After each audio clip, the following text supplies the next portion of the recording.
अब इजराइल ने कहा है कि जो खुद आतंकवाद की दुनिया में बड़ी समस्या है, मतलब पाकिस्तान, वो क्या जंग खत्म कराने की बात कराएगा, वो खुद को शांति दूत क्यों बताएगा। ये इजराइल की फॉरेन मिनिस्ट्री की स्पेशल ऑनवॉय है, आधिकारिक बयान है ये रैंडम किसी एक्सपर्ट का बयान नहीं। आप देखें, Pakistan playing as a mediation role. Israel, how does Israel sees this?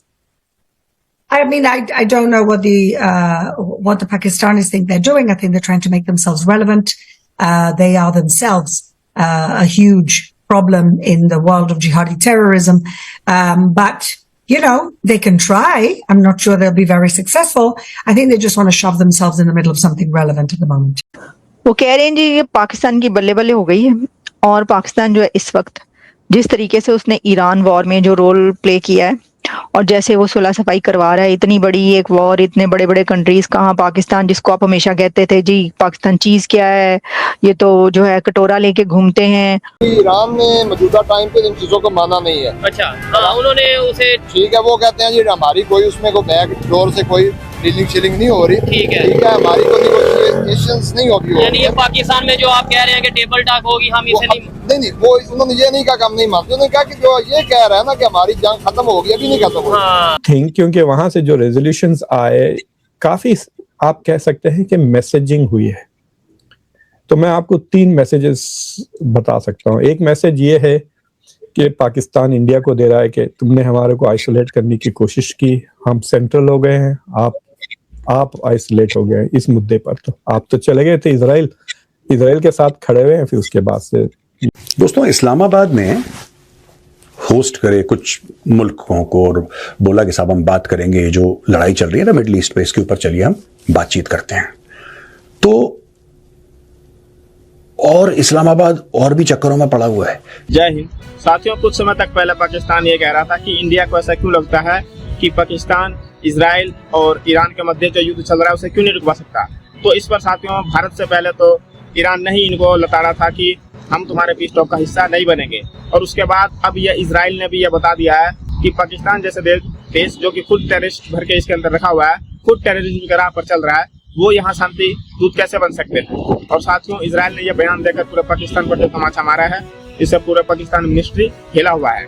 एक तरफ हम तो इधर शांति की बातें कर रहे थे, ईरान वर्सेज इजराइल युद्ध रुकवाने की बात कर रहे थे, ऊपर से ना तो हमारी बात जो है वो ना ईरान ने मानी और ना ही इजराइल ने, बल्कि दोनों ने ऐसी बयान देकर बल्कि इनकी इंटरनेशनल बेइज्जती कर डाली। और इजराइल ने जो बोला है साथियों, ऐसा नहीं है कि इजराइल के किसी का आम नागरिक ने यह बयान दिया है। इजराइल के मिनिस्ट्री में से जो लोग हैं उन्होंने यह बयान देकर पाकिस्तान को उसकी औकात दिखा दी है कि शांति वाले बातें में जो है वो पाकिस्तान कभी शामिल नहीं हो सकता है। इसीलिए शांति की बात पाकिस्तान ना करें कि वो दो देश के बीच में मध्यस्थता कभी करा भी पाएंगे। और ये तो जो है वो दहशतगर्द भेजते हैं वगैरह वगैरह, वो जो है अब वो पीस टॉक्स करवा रहा है। तो क्या वाकई कोई ये धुआं सा कहाँ से उठता है, जलने भुनने का वहां पे सिलसिला है? क्योंकि जो आपके जयशंकर है उन्होंने पाकिस्तान के लिए बड़ा ही कोई एक गंदा सा लफ्ज दलाल यूज कर लिया। लोग बड़े गुस्से में वो कह रहे हैं जी ये जल गए हैं, भुन गए हैं, कि पाकिस्तान को एक बड़ा स्टेटस मिल गया। कब नहीं जले भुने हम? देखिए, आपने सीपेक बनाया, हम बड़े जले भुने। फिर आपने जो है वो अफगानिस्तान में जो है वो आपस में समझौता करवा दिया, हम बड़े जले भुने। और आप कह रहे हैं कि हम फिर से जल भुन रहे हैं। तो भाई हमारा तो काम ही जलना भुनना है। वो अलग बात है कि हर एक का जो है नतीजा वो आपके ही बरखिलाफ जाता है, उसका आप कुछ नहीं कर सकते, लेने के देने पड़ जाते हैं। हाँ, सही कह रहे हैं।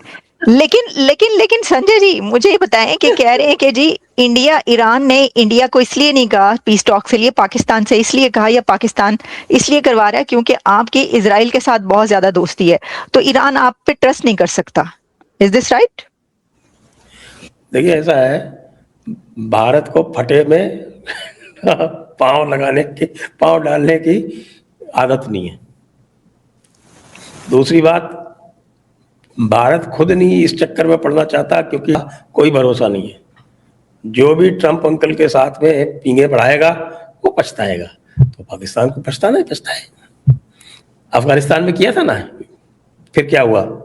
आज उसी को रो रहे हैं, ये देखो साहब, ये तो हमारी जो है वो स्ट्रेटेजिक डेप्थ ही खत्म कर दी, और हम तो सोच रहे थे कि ये हमारा जो है वो 5वां सूबा रहेगा, वो 5वें सूबे की जगह ये हमारा ही सूबा,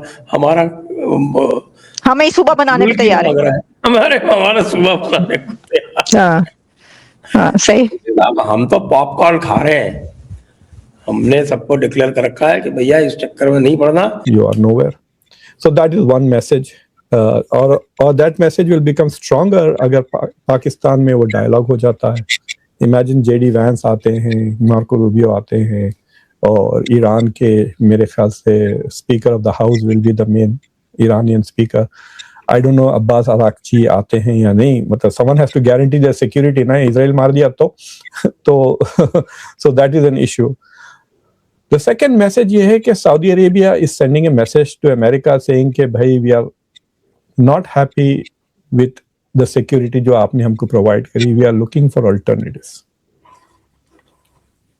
तो ये सऊदी की मैसेज है कि हम एक ऑल्टरनेटिव ढूंढ रहे हैं, और उस ऑल्टरनेटिव में ठीक है अमेरिका जैसा और कोई पावर नहीं है दुनिया में, but we are cobbling together a coalition of the willing जो हमारी मदद कर सकता है।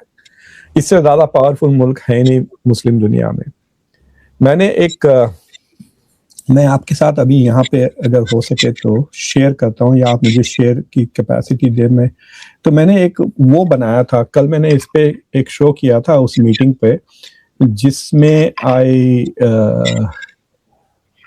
anyway, कह देता हूँ मैंने क्या मुस्लिम नेटो बन सकता है। तो ये 4 मुल्क हैं, इनकी आबादी 500 मिलियन है, 495 मिलियन होते हैं ये चारों की, और इनकी चारों की जीडीपी इस $3.6 ट्रिलियन, और 1.8 मिलियन की फौज है ये चारों मुल्कों की। 3,500 हवाई जहाज हैं एयरफोर्स में। तो अगर आप डिफेंस बजट देखें ये चारों मुल्कों का, अगर मिला लें तो 125 से ज्यादा बिलियन डॉलर हो जाता है। तो दीज 4 कंट्रीज अगर यूनिफाइड हो जाएं, these 4 become unified, then they are the 3rd biggest defense budget. India से भी ज्यादा, सऊदी अरेबिया से भी ज्यादा जाहिर है। So there is a potential there for a collective security arrangement. Are they capable of doing that or not? Because ये सारे मुल्क, आप you must also realize कि they have all special relations with America. NATO का member है Turkey. आप तो उचक इसलिए रहे हैं कि डोनाल्ड ट्रम्प मेहरबान है पाकिस्तान पे। That is the only single change जो हुई है पाकिस्तान की गुड फॉर्चून, इसलिए कि ट्रम्प इज हैप्पी ना वो उनसे। और सऊदी अरेबिया तो डिपेंडेंट है, मतलब अपने बेसिस का इस्तेमाल करने दे रहा है वो सऊदी इस जंग में। सो यू कैन सी के all these countries, all 4 countries, Egypt तो एड लेता है, second biggest recipient of American aid है। तो जो भी ये सिक्योरिटी अरेंजमेंट करेंगे, it will have to be with the permission of the US and the blessing of the US. US की मर्जी के खिलाफ ये कुछ नहीं कर सकते। और आजकल यूएस की मर्जी में सिर्फ एक ही चीज है कि भाई इजराइल का इंटरेस्ट क्या है। आपको याद है जो बाइडेन सऊदी अरेबिया गए थे, उन्होंने एक आर्टिकल लिखा था कि मैं सऊदी अरेबिया इसलिए जा रहा हूं कि मैं इजराइल के लिए फ्लाई ओवर राइट्स मांग रहा हूं।